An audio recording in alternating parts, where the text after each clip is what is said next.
where our friends were, the people we knew were, where we were spending most of our time. We thought that, the idea of a winery was based upon serving your community.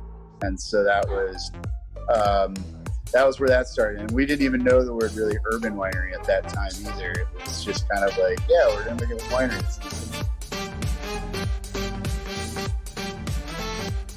I'm your host, Brian McCann, and this is the Road to Wine Expert podcast.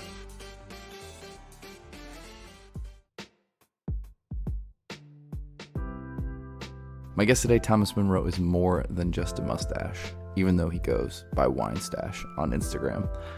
Thomas is the co-owner, co-winemaker, and co-founder of Division Winemaking Company. They make some killer wines based out of their Portland, Oregon winery. Thomas has a great story of how he went from working in the financial cube game, as he calls it, to a winemaker now based in Portland, Oregon. So sit back, relax, and enjoy my interview with Thomas Monroe.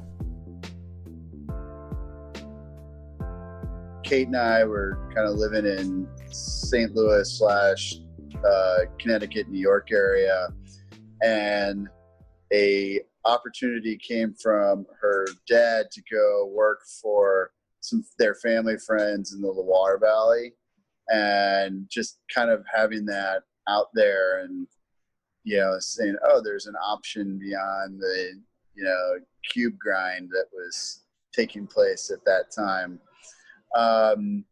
So realistically, I kind of I'd just been laid off of a position I was working at with a bank, and it was in the middle of the financial crisis. So finding other work was becoming really challenging, let alone anything that sounded interesting, and really saw the kind of, at that time, especially hungry Wall Street people, you kind of saw the most depraved, conditions there was, and the bankers would sell off their mothers if they could get a few extra bucks out of it. And so, it sounded like a really great opportunity, and I adored wine, and, Kate had worked in food and wine. And so it was just, something we could get into. And, I guess that was the transformative moment. Going there, I really didn't know where it would lead to. Like, part of me was like, this could be life-changing and transformative. And part of me was like, well, it could be a great distraction for, a year and then we'll go back and grovel back to our old kind of worlds if it didn't take. But thankfully it went the other way. So. Right on. That's a pretty cool story. So how did the Loire Valley trip come about? So it's Kate's connection. It's some family friends. Yeah. So there's a town called Boude, France, which is in the Haute-Loire, in the area, the region known as the Auvergne, which is in the Massif Central, kind of, the old extinct volcanoes in the center of France. And, her family bought a cottage there in the, I think, early 80s. And it was a favorite place for her and her mom and brother, especially, to kind of escape to in the summer times and when they were out of school, and where Kate learned to speak French and, really immerse herself in that culture. And they became friends with the kind of prominent local vigneron, estate domain in that town of Boude.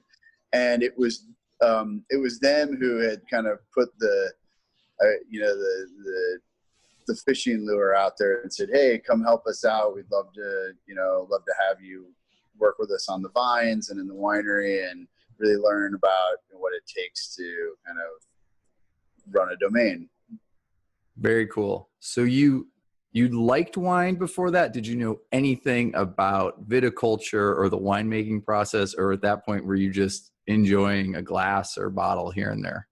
I would say it was more than a glass or a bottle here and there. We were pretty into it.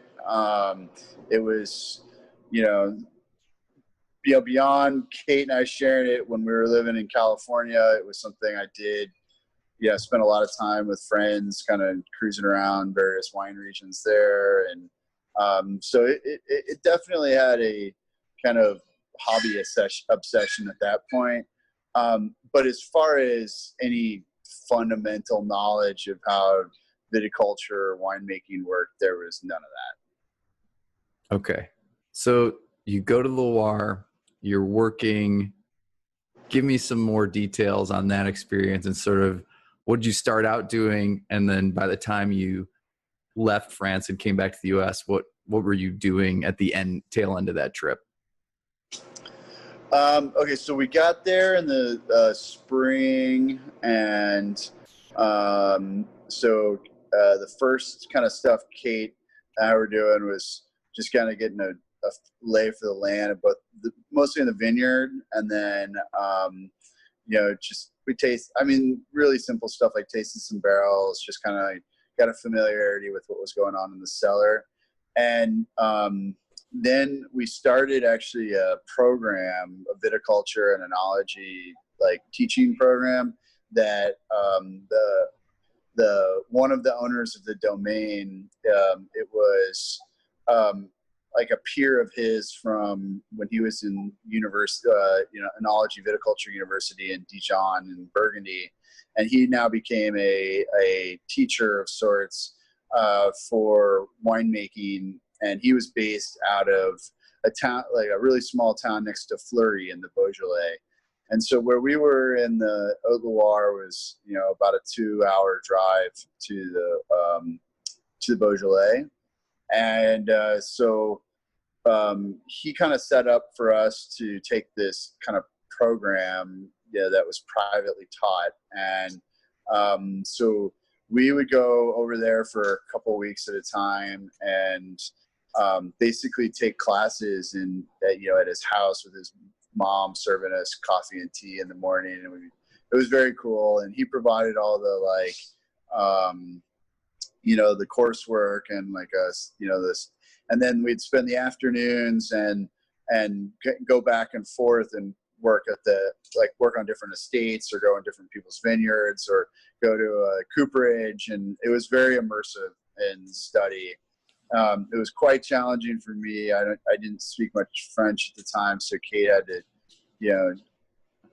step on the sword and teach, and translate just about everything. So it was definitely complicated, especially in the beginning. And then, and then we would flip back into straight working mode and go work for a couple weeks in the vines or in a cellar. And that went on for about 9 months. Including the harvest period. And then we came back to the U.S. for Christmas time and kind of decided that this was working pretty good and we liked it. And so we went back to France to finish the coursework and work a little bit longer in the Beaujolais.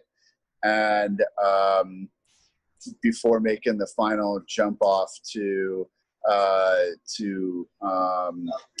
the Oregon area in the late winter, early spring the following year. Okay. Very cool. So you come back, and how do you get to where you are today with Division Wine Company? Well, we didn't know very many people here when we got here.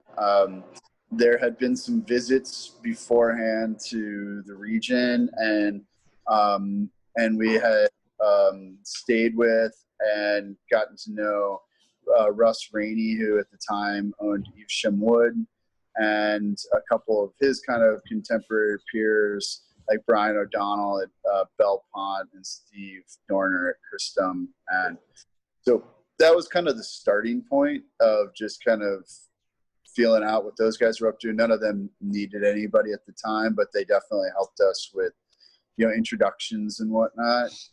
And Kate landed a job, pretty quickly on the hospitality side with Henner Ash Winery. And then a little bit later, I got kind of like intern cellar kind of turned into assisting the winemaker at Methvin Family Vineyards. And that was kind of the first steps into the industry in Oregon. Okay. Right on. So you get in, and then when does this idea blossom to start a winery in Portland? Well, we had already kind of known we wanted to start something here, and we just were 100% sure how it was going to come together. When I was in graduate school, I'd written, and worked through a idea for an Oregon winery, which was a very, very rough, very rough idea of what really ended up happening. So we kind of were figuring out where we fit, and then we had this opportunity to make a little wine actually the first year we were there, which we really didn't anticipate doing. And there were some grapes that came in trade, and then we bought a little bit of Chardonnay and Pinot Noir from one of Russ Rainey's kind of main sourcing vineyards that had some old vines on it. And so we were doing it as part of, they weren't able to really pay me very much at Methvin, so they were kind of doing part of that in trade. So we got some grapes there and made a minuscule amount of wine kind of in the back corner of the winery. And that was where it all started. And, we kind of came at it with an approach that was, very old world in design and style. And it was just more because that's how we learned when we were in France. And, at the time, things like the word natural wine weren't really like a buzzword or really well known. We didn't know those words, but like many of those principles were the ways that Kate and I learned to make wine.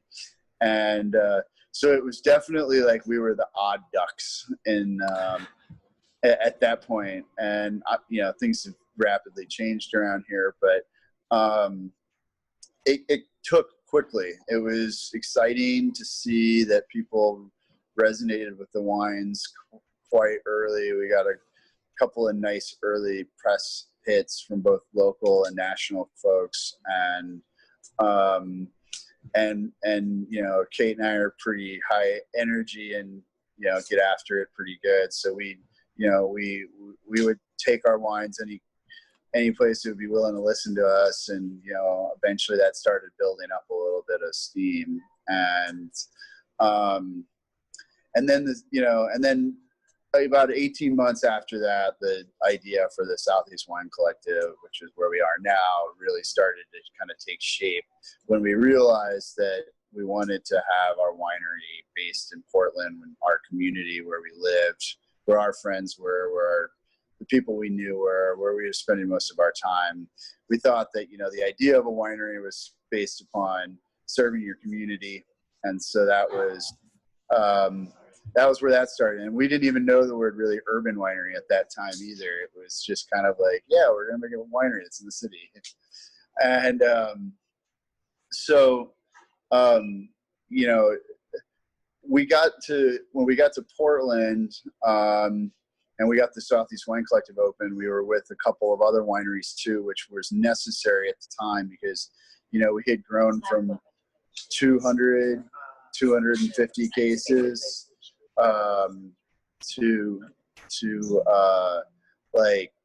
I think by that time we were up to about 600 cases or so.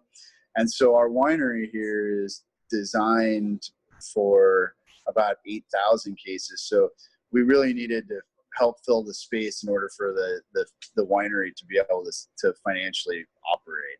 And so that was really kind of how we teamed up with some other wineries that were smallish, like us, and all grew together and kind of used our kind of shared experiences and took each other, each of us had little our own circles. And so you kind of unified the circles like a Venn diagram, and we had more strength together than apart.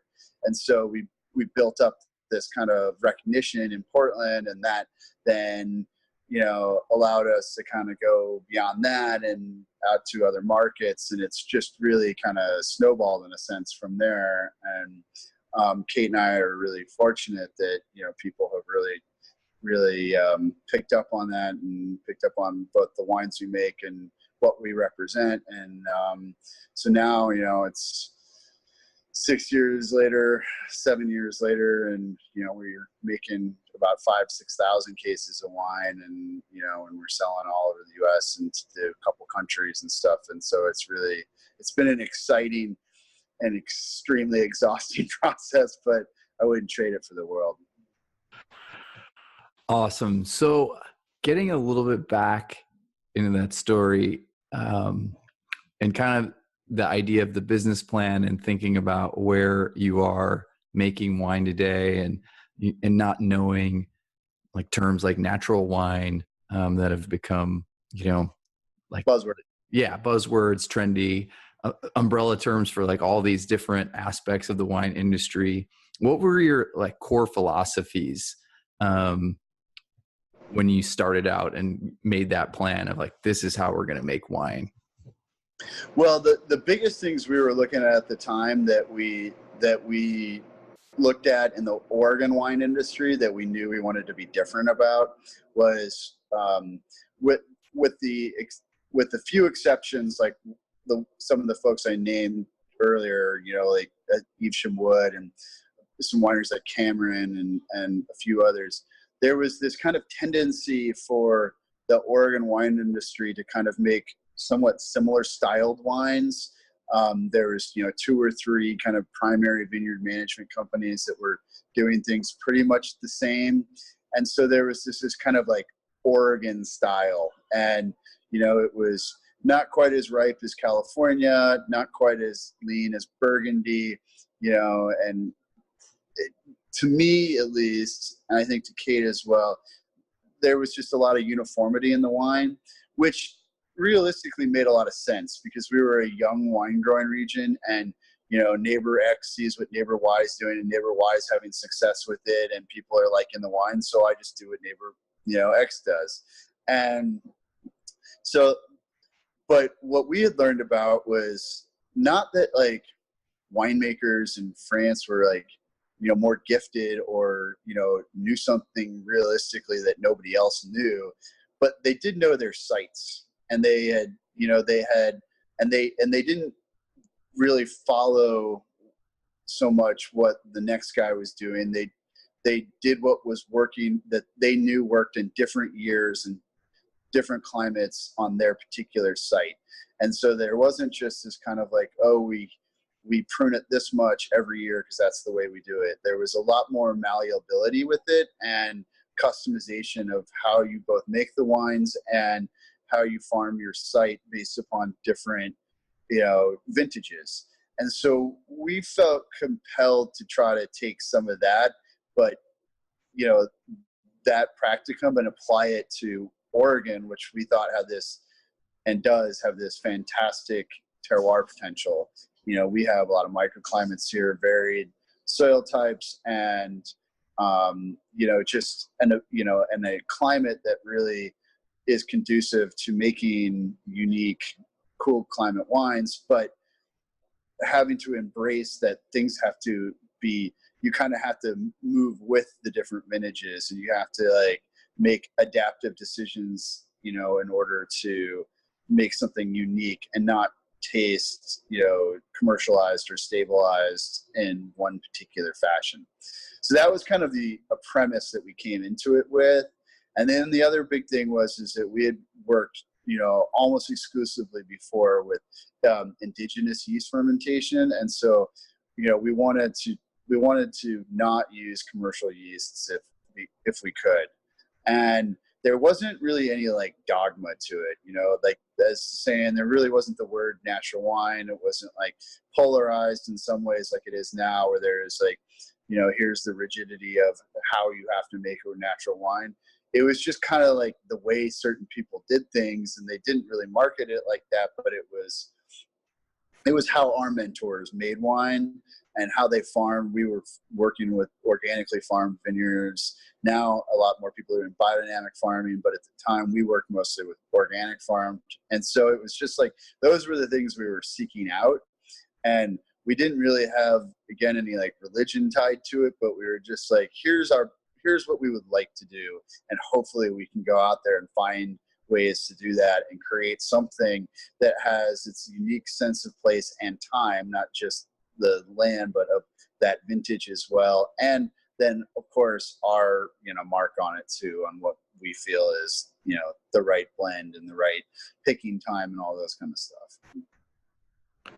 So early on, did you find it difficult to find people in growers and producers that were like, did they think you were crazy with your ideas, or was it like the community pretty accepting and like, oh, right on, we'll do this? Or was it sort of divided, and did you see a shift happen? Or I'm just curious.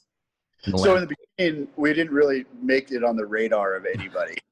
So like nobody really asked too many questions. It was in 2010 when, the kind of top of the economic recession. So if you came with money and were willing to buy the grapes and could like afford them, they were like, sure, do whatever the hell you want. And so I would say that the hardest thing for us in the beginning was not so much finding vineyards like in general. It was we were having a harder time finding ones that were farmed organically or mostly organically.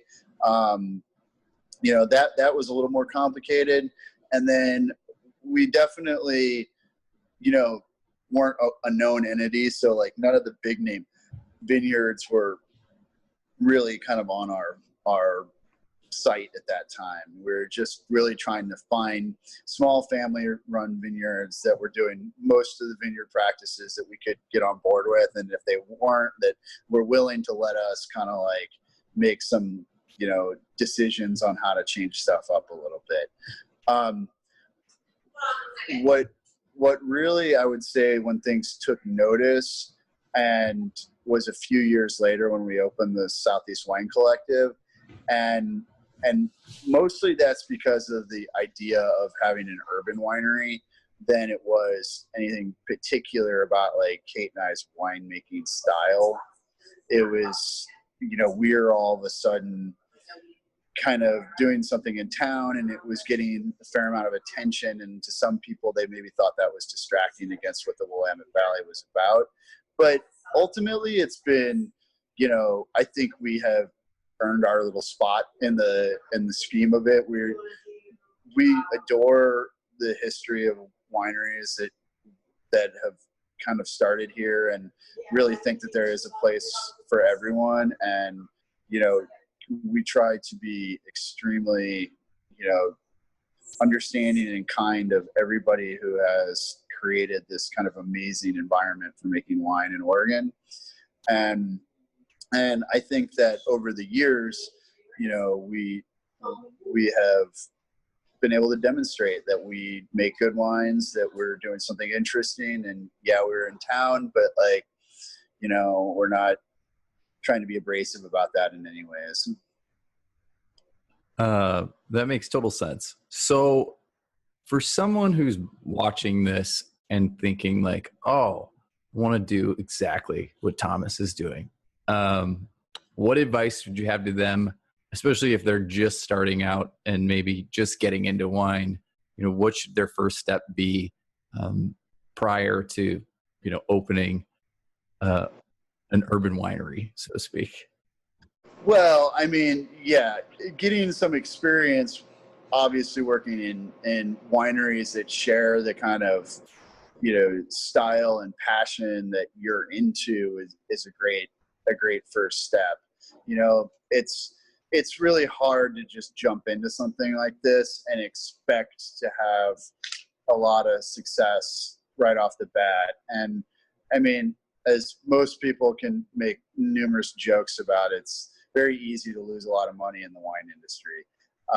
So I would suggest to anybody who's looking to do this is to seek out those that, that you think are doing a good job and you enjoy what they make, and try to work harvest with them, try to, whatever part-time, try to get a feel for whatever they're doing. And if it really still is kind of makes sense to you, then just, commit. And yeah, we have a winery now that has multiple wineries in it. So there's 10 of us that make wine out of the Southeast Wine Collective.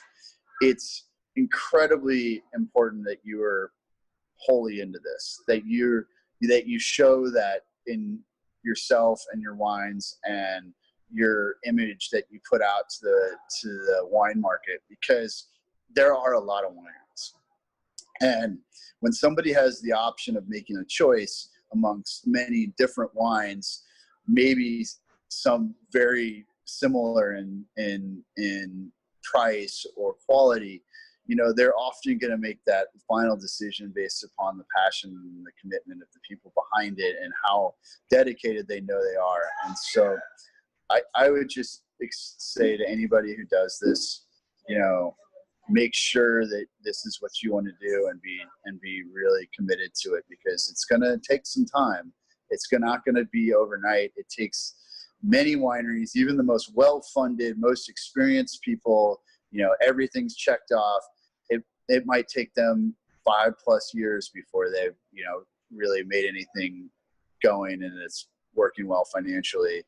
And, so it's important that you know what you're getting into before you make that step. That's great advice.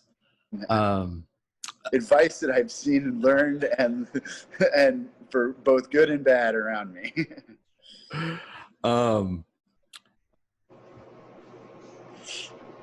I'm trying to think of where I want to go next, and there's a couple ways. So I'll ask you this. So you talked a little bit about the grind early on.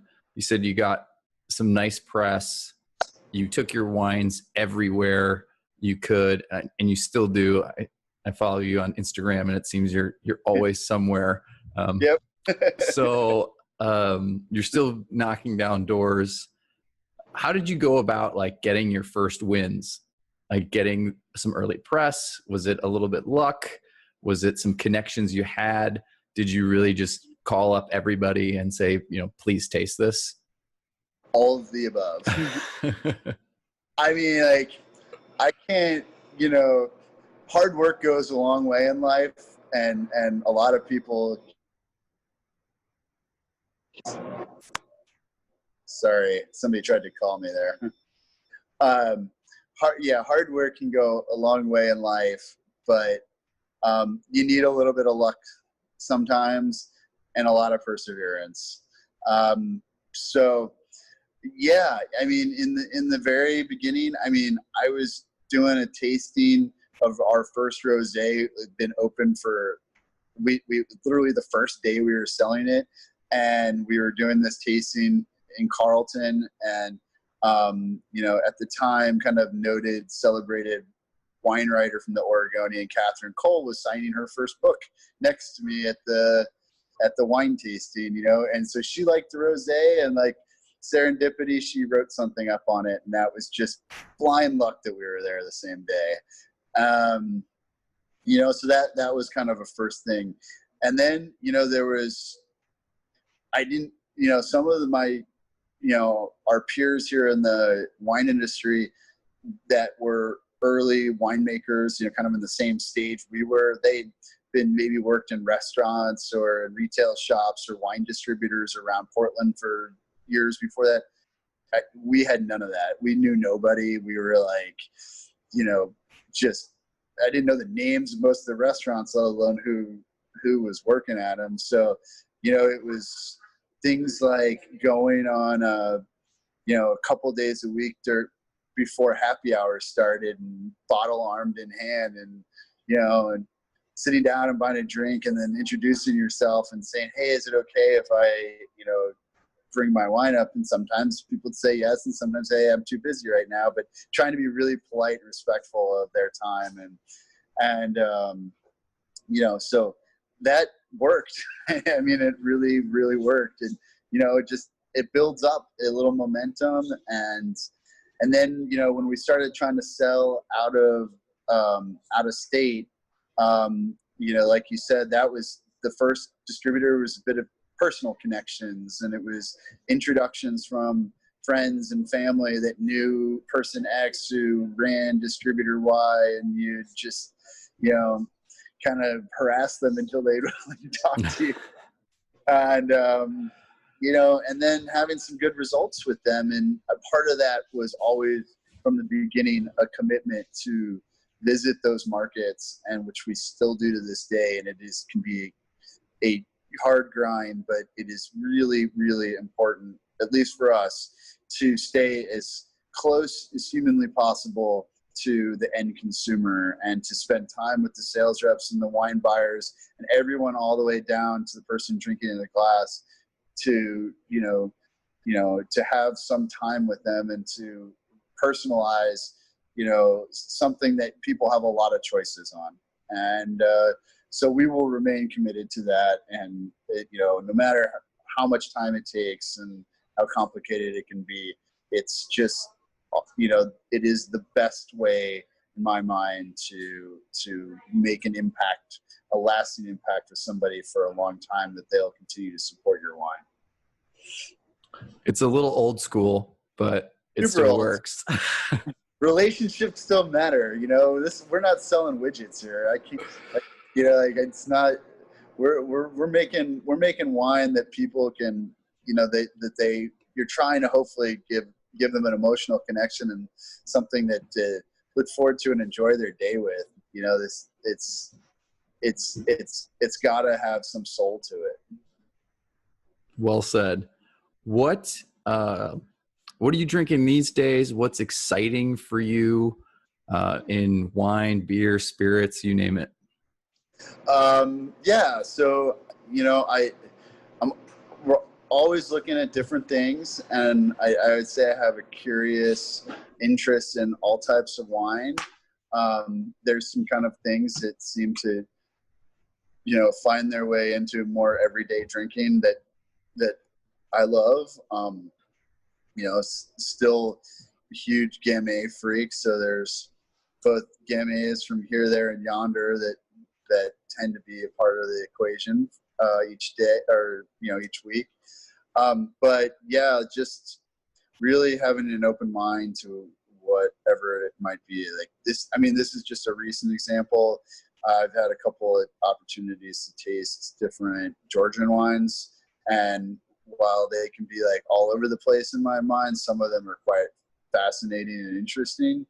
And and then I guess secondarily, when Kate and I were living in France, we got delved into the wines of the regions we were in pretty good. So in the Loire and Beaujolais and Burgundy, but I'd never really had a lot of experience with Italian wines. So it's been exciting to really poke around a lot more with Italian wines. And now we have the wine bar, we're able to experiment and try a lot of different Italian wines too.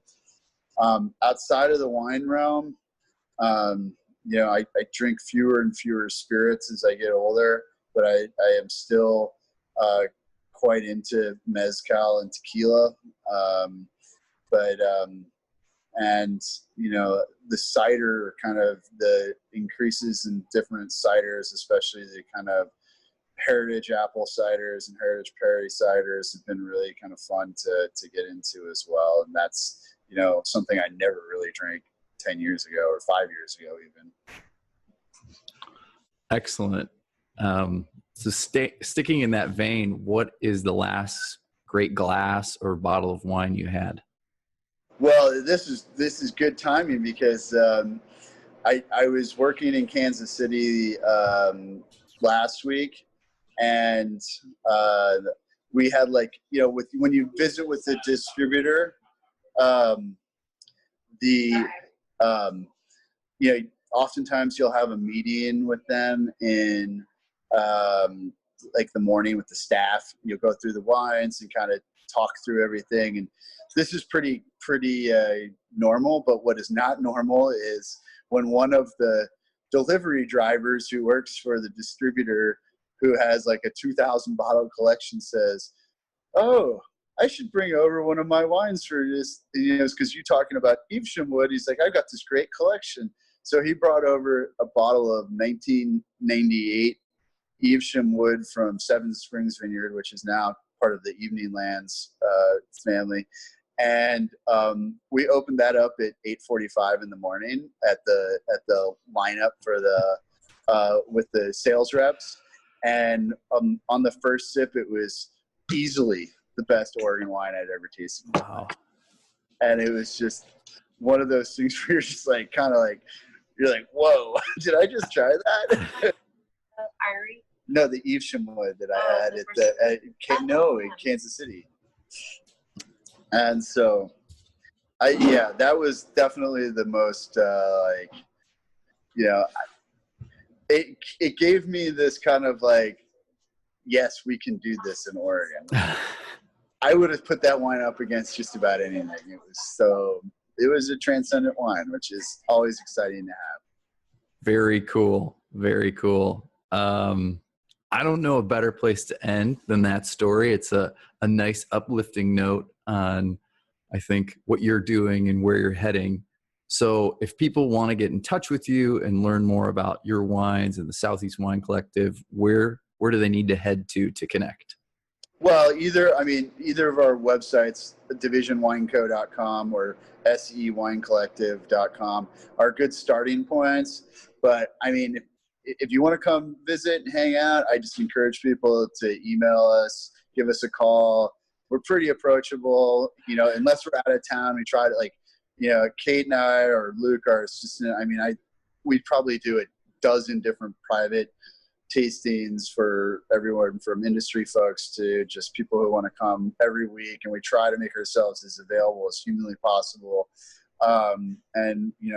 That's the best way to do it. And just in general, I just encourage people to get out there and try wine. The more you try, the more you'll understand, and it'll give you, if you're into it, it'll give you a really good sense for what's out there. If you like tasty wine and you have yet to try any of Thomas's delicious stuff, you should seek out Division Winemaking Company. They make a plethora of different varieties and styles. All are worth drinking. You can learn more about Thomas and Division Winemaking Company on the roadtowineexpert.com/Thomas-Monroe. Also, we are still on that quest for 1,000 downloads. So if you love this interview with Thomas, I encourage you to share it with a friend who you know will love it too. To find out more about the music featured in this episode, go to roadtowineexpert.com/music, where you can find out about these amazing artists who share their music through the Creative Commons license to make podcasts like this one sound a heck of a lot better. And if you want to get in touch with me, Brian McCann, follow along at the Road to Wine Expert on Instagram, or reach out via email. That's Brian, BRIAN, at roadtowineexpert.com. Thanks again for listening, and we'll catch you next time.